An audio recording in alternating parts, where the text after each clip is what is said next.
While I was streaming Genshin yesterday on my Twitch channel, I saw that they just released the information for the upcoming banners for both Wriothesley and Venti in the second phase of this patch. Hello everyone, welcome to another video, and I'll just quickly go over my thoughts on this weapon banner because, well, not really weapon banner, but basically for the banners on the second phase, because I wanted to get this done because I still have the Wriothesley Venti video that I haven't really been working because I've been a bit, well, let's just say a bit lazy for the past few days or so. So let's get over it. So TLDR, for what I think about both Wriothesley and Venti, I think Wriothesley is going to be good, but I don't think he's going to be broken because he's a Cryo Catalyst user, and Cryo has a certain kind of niche that makes it strong, but like, you know, in teams like Permafreeze or some teams like Melt, or maybe you run like a Hyper Fridge, which is Hyper Bloom with like Frozen. But other than that, I think based on Wriothesley's playstyle, he's kind of like, I don't think he'll add anything new to the game. So personally, I think from what I've seen about him, unless you really like the character and you like the Japanese voice actor, because the JP voice actor is the same guy who voices Jojo in JoJo's Bizarre Adventure, and specifically Jotaro in Act 3. So unless you really like the character, I don't really think he's gonna add any more value to anyone's account, depending on who you ask, but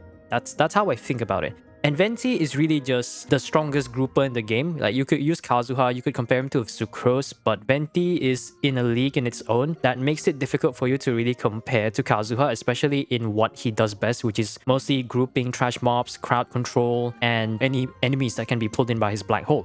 So if you really want to go for Venti, I would say it's only good for certain domain runs and earlier Abyss flows, like all the way to maybe floor 11 before floor 12. And sometimes, you know, there are certain floor 12s where you can actually use Venti to help grouping certain enemies that are spawned way too far apart. Kazuha does have a range limit similar to Sucrose on how far they can pull enemies together, so in certain situations, Venti can be better in Kazuha if you allow it. But that's overall my thoughts. So I can really speak about Venti. I can't speak much about Wriothesley because it's a new character. But as you can see, you know, let's skip over the 5-star. Go check out that Shoot You Pull video. I'll link it at the end, maybe once the video is out. So the 4-star characters are very questionable. So we have Dori, Thoma, and Chongyun. So Chongyun is a cryo character that doesn't feel like he works as a cryo character.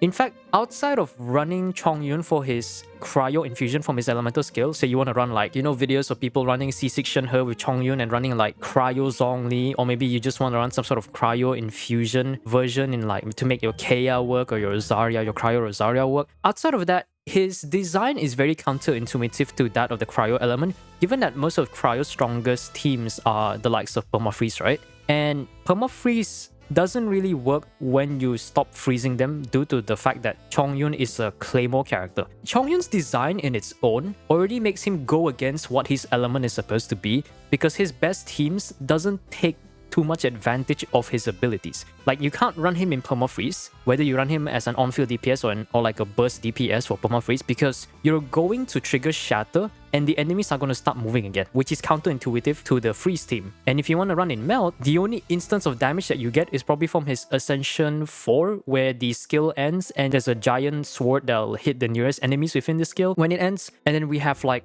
his burst, which doesn't have ICD, I believe, but it's probably on like a 10 or 12 second cooldown.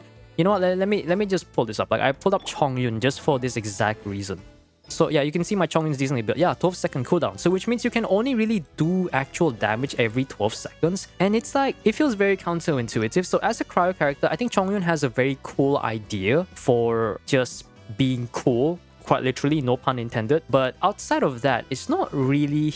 He doesn't really work that well in a lot of teams. And most of the time, you probably want to run him for his Constellation too. Because like, so let's go over his Constellations really quickly, right? So this is going to turn out to be a short 4-star character Constellation review. C1 basically allows him to be an on-field DPS where your final hit in Chongyun's auto attack will basically do like Cryo Blades, which is like better than nothing, but it's a Claymore character, and Claymore characters have hit lag and they have like slow attack speed, so it's gonna take forever to wind this up. C2 is probably one of the unique ones where basically skills and bursts casted under the effect of Chongyun's elemental skill will have a decreased cooldown of 15%. If you guys don't know, it's probably this one. There you go. So if you stand here, you should have a Cryo Infusion. And that's C1 right there, and then you basically get a cooldown reduction. So if I press E, my cooldown is now 5 seconds. So for Venti, right, Venti's E cooldown should be like, yeah, 6 seconds. So that's like a decent amount of reduction. And if we go over all the other constellations, I think C4 is more for quality of life. Every time Chongyun hits an enemy affected by cryo, he gains 1 energy, which is like, yeah, whatever, I guess. C6 is probably like the only other good one, which basically not only does more damage, makes his burst does more damage to enemies with basically a lower HP than Chongyun. Because the wording is a bit confusing, but TLDR, you look at how much health Chongyun has and convert that into a percentage. So as long as Chongyun is at full health, enemies below full health will just take more damage, which is kind of nice, I guess. But the biggest part is the fact that it summon 1 additional Spirit Blade. So instead of like 3, you get 4. In fact, let me just put myself in a domain to just show you guys how C6 looks like. Just use Dori for the energy restoration. And let me just trigger my Fav real quick. Let me go this way just so I can get everyone in. And then let me just do this with Chongyun. Should be able to get some energy back, hopefully. So this is Chongyun's burst, right? So let me do this right now. Take 1, 2, 3, and the last 4. That's how Chongyun's burst works. That's what you're really getting out of C6. And I guess it's a nice extra damage, but his constellations are not very crazy. C2 and C6 are really the only good one. So I would say unless you're a resident popsicle boy enjoyer, I don't think Chongyun is not really that great of a character because his element and his design kind of is very counterintuitive in a way that you don't really want to run him in the teams that you want to run cryo teams in, which is stupid, but it is what it is. If you like him, I guess you'll be fine for that. So Thoma is kind of like Kuki, was released pre-Dendro, pre-Sumeru, and everyone thought they were his bad, but eventually Burgeon became a thing, and now Thoma's actually pretty decent. So basically, if you guys don't know, he has a very flimsy shield, but the shield is only there it's most not even there to just block all damage, but I would say it would act as more of a damage reduction, because if you can see here, right, I believe when Thoma gets his burst up, the active character will gain resistance to interruption. Maybe if I can find this somewhere. I think the shields are equivalent to that, so we can probably find a stat right here. Okay, you know what? Now that I confirm it, I think the reason why he gets resistance to interruption is that since his burst basically summons like a thing where every time you normal attack, you refresh his blazing barrier, which creates like a very flimsy version. Every time you get hit with that barrier, like if you have a shield and you receive an attack that breaks the shield, you won't get staggered out of it because that shield breaking acts as like a resistance to interruption, which means you're not going to get staggered when the shield breaks. And given how Thoma basically refreshes his shield every like 1.5 seconds, depending on how fast you swing, you essentially do gain resistance to interruption in that sense. So his shield is to basically absorb all incoming damage kind of thing, and more of to reduce the incoming damage and give you resistance in that way. So I think his burst is pretty good. And in terms of Burgeon, there'll probably be a footage playing right now, but Burgeon Thoma, I've tried it before. I think the flaw with Burgeon is that unlike Hyper Bloom, which can take advantage of just having like a homing ability, Burgeon requires you to basically like do AoE, which in AoE situations, I think Burgeon is definitely better, but due to the interaction of how Pyro and Dendro reacts, I would say people would consider this as an inferior Dendro reaction compared to Hyper Bloom, but I don't think it's as bad as people make it up to be. It's just less inconvenient because Hydro is just too strong and the interaction for Electro Charge is just way better than what Pyro has to offer. But outside of that, Thoma is actually pretty good. And because my Thoma right now, I'm running like a Katane Cross Spear, right? Which I brought this to R5 given that I looked up Kaching Main's guide and apparently a high refinement Katane Spear is actually pretty good. So that allowed me to give my Favonius Spear to my other support characters who are in dire need of it. And I can tell you that I've never really suffered from energy problems, but this only really works if you have something like C4. Like realistically C4, because C4 makes it so that every time you use your burst, you get 15 energy. And if you guys don't know, Thoma's burst actually has an 80 burst cost. So with C4, your burst cost becomes 65 and you have to use like burst into E so that you can trigger Katane's passive and you have to hit an enemy. So constellations, I guess we can quickly go over that. So C1 is pretty straightforward. Every time a character protected by his shield gets hit, the cooldown for both abilities are reduced by 3 seconds. And if we look at the numbers for that very quickly, we have 15 seconds here, we have 20 seconds here. And if you care about the duration, that means you can cast shield more, which technically in turns allows you to basically capture more energy for Thoma. And for this case, the duration of the burst is 15 seconds, right? So cooldown is 20. With C1 alone, you basically have like a 17-second cooldown, which I believe he does have a Constellation too, which extends the burst. So if you have C1 and C2, it works in tandem that in a way that allows you to get more energy for Thoma and extends the burst duration to basically have an infinite uptime burst if you're able to get your energy back every rotation. And we've already seen C4. C4 is free energy restoration. It's pretty good. C6, I think, allows Thoma to be used in certain teams for hypercarrier characters like Wanderer or Hu Tao that maybe in certain situations where you don't actually want to run a Shielder Zhongli, Thoma is actually a pretty decent option, especially if you have C6. The damage increase is quite decent because all you have to do is just do normal attacks to trigger the burst, and you should be able to get the normal charge punching attacks. You can even use it on the likes of Shell. So Thoma outside of Burgeon is still pretty decent. and I think he's probably the best character on this banner right now. Now, that aside, let's move on to the last one, Dori. Dorito, Dorilos. I've played Dori for a bit. In fact, I've been doing this thing where I'm trying like every character that I have just to see what they feel like, and to be honest, I don't really know what I feel about her. Because her burst is probably the most useful part of it. Essentially, as you've seen just now, her burst basically has an energy restoration feature. And the energy restoration, at least at my level, is actually quite decently comparable to Raiden. And keep in mind that my Dori is actually like double 6. So I could actually bring her to level 8 to buff that number by like 0.1. Which would be better than nothing, but I'm not going to do so. From my experience, I think the downside is that her burst is probably the only part of a kit that's really useful. Her elemental skill is like, yeah, I guess it does damage that scales off her attack, but you don't really want to build off attack because her healing scales off HP. And even for electro application, unless you run a Hyper Boom team, I don't really see much of a reason to really use her skill aside from getting some energy. Her burst is probably the most useful part, but the insurmountable energy burst cost, the high amount of burst cost with 80 just makes it a bit more annoying, which is why I'm running a Favonius Sword right here. And it's like, usually with this kind of 4-star characters, right, you would have a Constellation tool that extends the duration of your abilities. Like Rosaria has a ability that lasts 8 seconds, I believe, and has a 15-second cooldown or one, I don't quite remember. I can actually check it out right now. But I believe her Constellation 2 essentially extends the duration of her burst, similar to the likes of Faruzan C2, which I don't have. Increase the burst from 12 seconds to 18 seconds. And Rosaria, I believe her burst is about, there you go, 8 seconds. And without C2, you are not really going to get much of a duration. It extends by 4 seconds, which pushes it to a 12-second duration with a 3-second cooldown.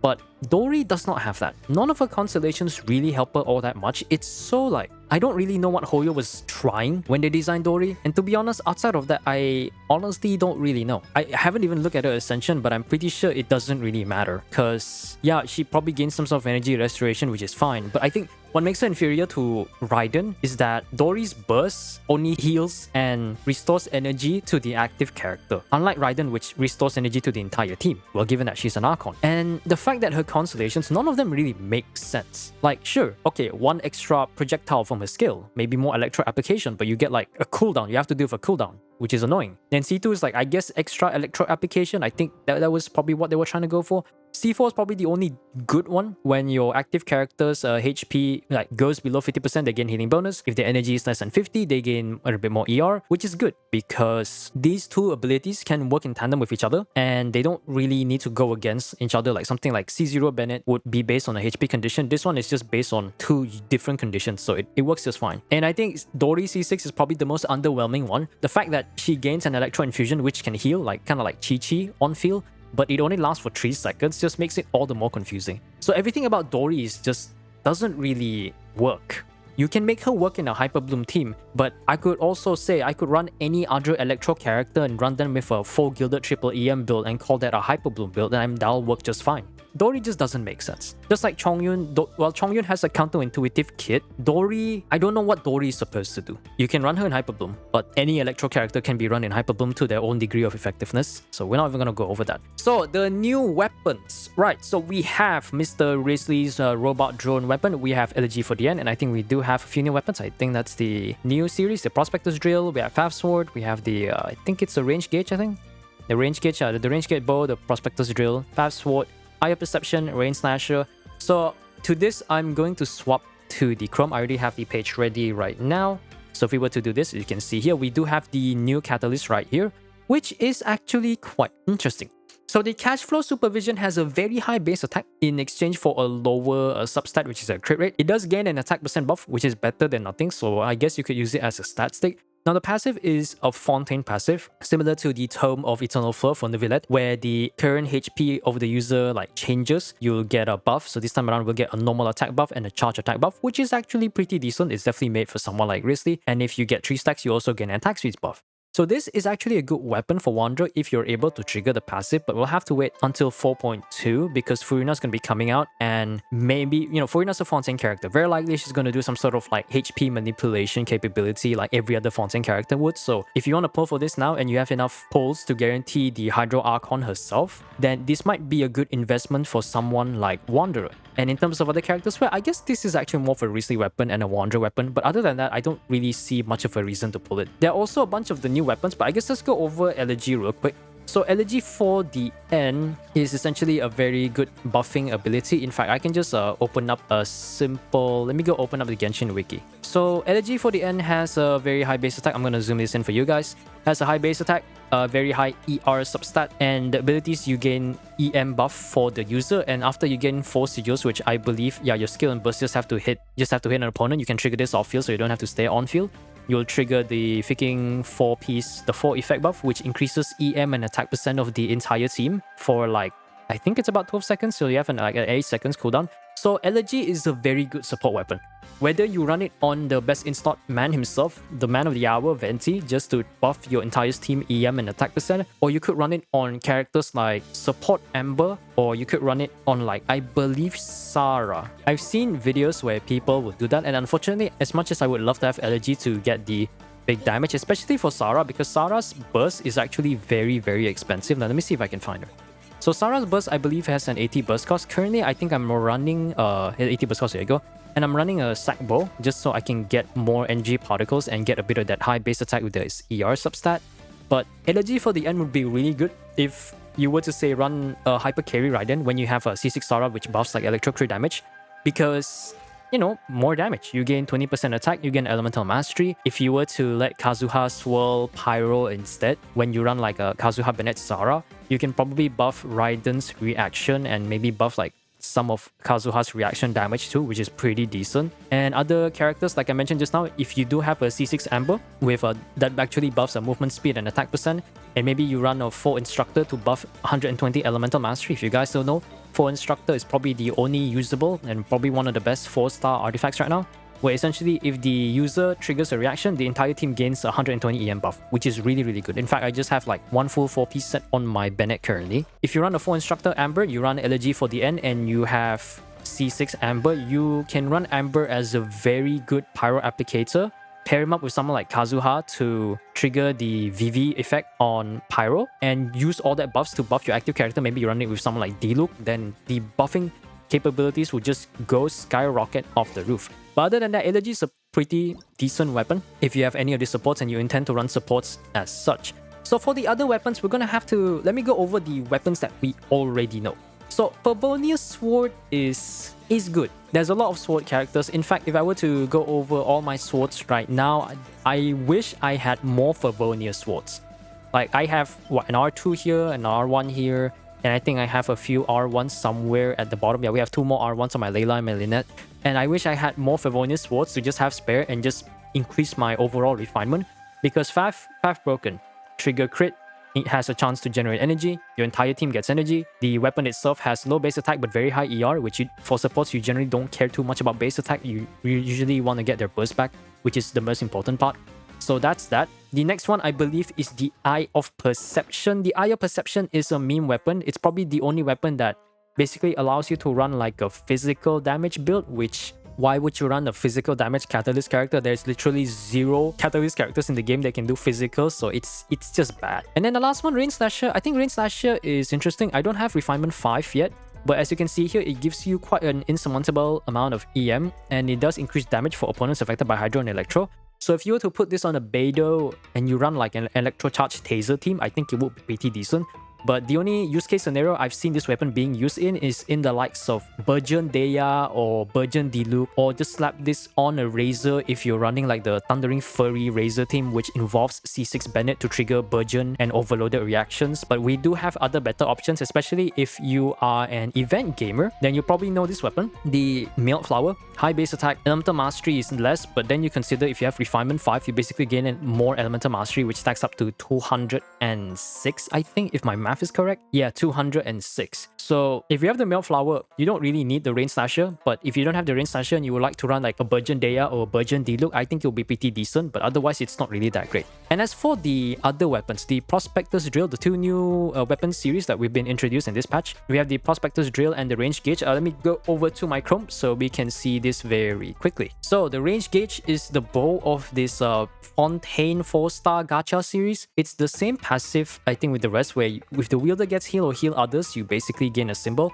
So high base attack percent, basically I think this is about, yeah, same stat as Proto Aminus. And for the passive, you gain attack percent and elemental bonus. This is refinement 1. So refinement 1, you should be seeing a 9% attack to 7%, 21% elemental bonus. I think the elemental bonus is actually pretty good. So you can trigger once every 15 seconds, it can be triggered. So okay, so it's infinite cooldown and you can trigger this off field.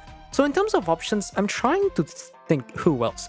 Maybe you want to run a DPS Sarah, or you can run... Okay, let's say it has a high base attack. And at refinement 1, this 9% will add up to this. You get a total of 36.6% attack, which is like 10% off from an attack stance. For an elemental damage bonus, I think the elemental damage bonus is actually quite decent. Because if I were to go to character archive, like let me just sort by bow characters, right? So it needs to be used on a bow character that can take advantage of this. In fact, look, this is already the first option.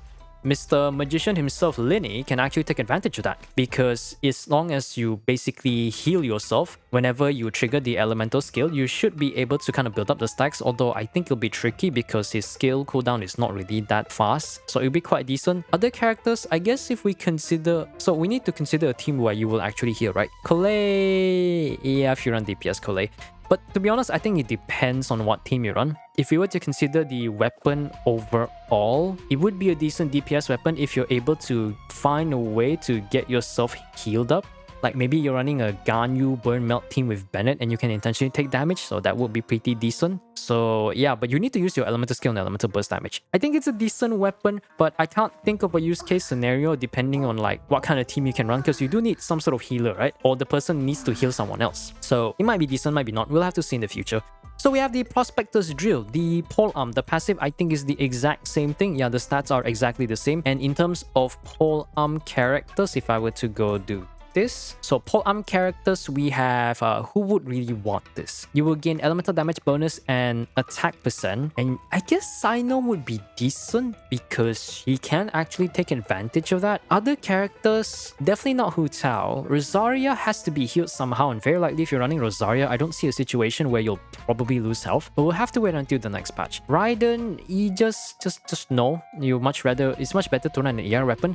Xiao, I think, will be quite interesting though. If you run Xiao with like a non-healer, a healer that isn't Bennett that heals him continuously, I think it will be pretty decent. So, because all you have to do is get healed, right? And if you can somehow restack the symbols and use your burst at the right time or save your skill for that, you might be able to take advantage of this. Honestly, this one actually might be quite interesting for someone like Xiao. So that would be quite interesting. And then Shangling, yeah, you know, it's like, we don't even have to say about this. It's Shangling. Like, they just have to get healed once. So that would be pretty... Actually, maybe 3 times because of the healing. But, you know, every polearm is good for Shangling, so there's really nothing to say about that. So I think overall for the weapon banners, in terms of the banners, I think the Furina is literally right around the corner by the time this banner comes out. So I honestly recommend just skipping this overall. Unless you want the 5-star characters, sorry. Because the 4-star characters are not really that great. And in terms of the weapon, I think the weapon, especially Cashflow Supervision, would be interesting for any Wanderer mains who can afford to get the weapon, but they don't mind losing to getting Elegy. I think the 5 stars on this weapon banner is pretty decent. I think the new 4-star weapons are interesting. And outside of the Eye of Perception, I think Rainslasher has its uses for Burgeon teams. And Favonius Sword, it's faff. Like, well, what do you want me to say? Like, what is there to say about the most broken 4-star weapon in the game? But overall, that's my thoughts. Let me know what you guys think of this down in the comments down below. I will be skipping this obviously because I didn't even poll for Neuvillette because I'm waiting for patch 4.2 for Fossalos and another character. You would know this if you're in the Dreamland, you've heard things from the Dreamland, or maybe you can probably wait till the 4.2 livestream to come up in about the following weeks. So I think that is it for this video. Let me know what you guys think down in the comments below, whether you'll be pulling for Wriothesley or Venti, or maybe you'll be pulling for the weapon banner, or will you be skipping to get Fossalos and the potential 5-star rerun characters over on patch 4.2. Anyways, that is it for now. I wish you all a great day. This is Ethereal, signing off.